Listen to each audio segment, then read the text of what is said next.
The car for those who, like you, choose to go first class all the way. Best of all, it's a Cadillac. Most would walk past this 2007 Cadillac DTS and not even notice it. Others may notice how rusty and worn out it seems to be. Us car wonks, though, us Cadillac cognoscenti in particular, would stop, stare, whip out their phones, and take video of it, noting this blue hair for what it is or was, or more importantly, what it's not. This oldster is part of the last run of front-wheel drive, transverse-mounted V8-powered sedans Cadillac made from 1985 through 2011. The DTS debuted for model year 2006, an update to the GM G platform-based DeVille that replaced the 1994-era K-body DeVille in 2000. The K-body replaced the boxy, stubby C-body DeVille that was introduced in 1985. Cadillac updated those cars in 1989, adding 3 inches of length to the wheelbase and nearly 9 inches to the overall length. DTS had been a trim level on the 2000 to 2005 DeVilles. Cadillac dropped the DeVille nameplate for 2006 in the midst of their switch to using just letters to brand their cars. Cadillac replaced these cars with the XTS in 2012. Cadillac pulled the plug on life support for the XTS after 2019, replacing it with the fabulous but odd-looking CT5 in 2020.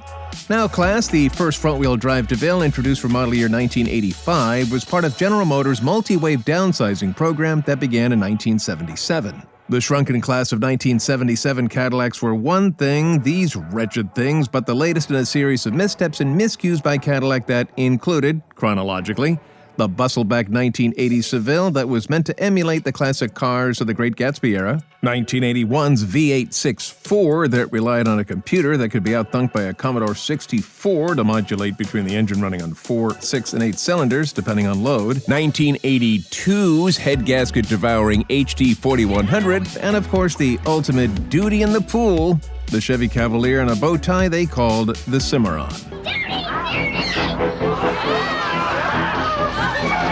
Oh, there were other faux pas for certain, and being honest, as us fans of the brand can be, Cadillac's fall from grace actually started as far back as the mid-50s. I want the entire pool scrubbed, sterilized, and disinfected. Like poking fun at family members, us fans of the Cadillac brand can point out the highs and lows. Those that are less enlightened, we encourage to keep their opinions to themselves. Thank you very much.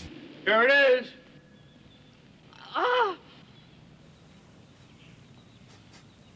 It's no big deal. My time behind the wheel of these cars was pleasant enough. Seats are comfy, it steers and stops well, but you'd never confuse it with a performance car or a Mercedes-Benz or a BMW. Plenty of leg, shoulder, and hip room. The trunk is big, certainly with baubles and bits like all-speed traction control and available stability control, tire pressure monitoring, automatic load leveling, and heated and cooled seats, which are nice. It's more car than perhaps anybody buying it would have needed going on 20 years ago, but how else could Cadillac have been able to charge almost $60,000 for one of these back then?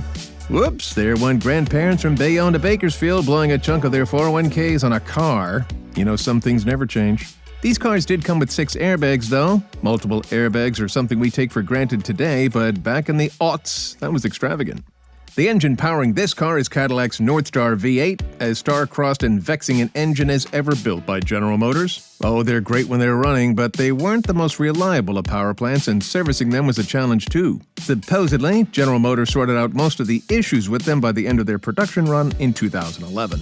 You can pick one of these up relatively on the cheap these days. The fact they haven't aged well, their tendency to rust notwithstanding, no doubt one of the reasons why. That and the Northstar engine's dark cloud hanging over them, scaring buyers away. I know the styling isn't everyone's cup of antifreeze. It ain't to my liking. And as they get older and older, there's a lot of tricky and expensive stuff that can go south. Get one, pay relatively little for it, and drive it into the ground or until the Northstar blows a head bolt or the starter that's located under the intake manifold gives up the ghost. Whichever comes first. Hey, between us, if you're really looking for a good, durable, drive-it-till-the-wheels-fall-off beater of this ilk, get a 2006 to 2008 Buick Lucerne with the 3800 V6. Pretty much the same car, better looking too if you ask me.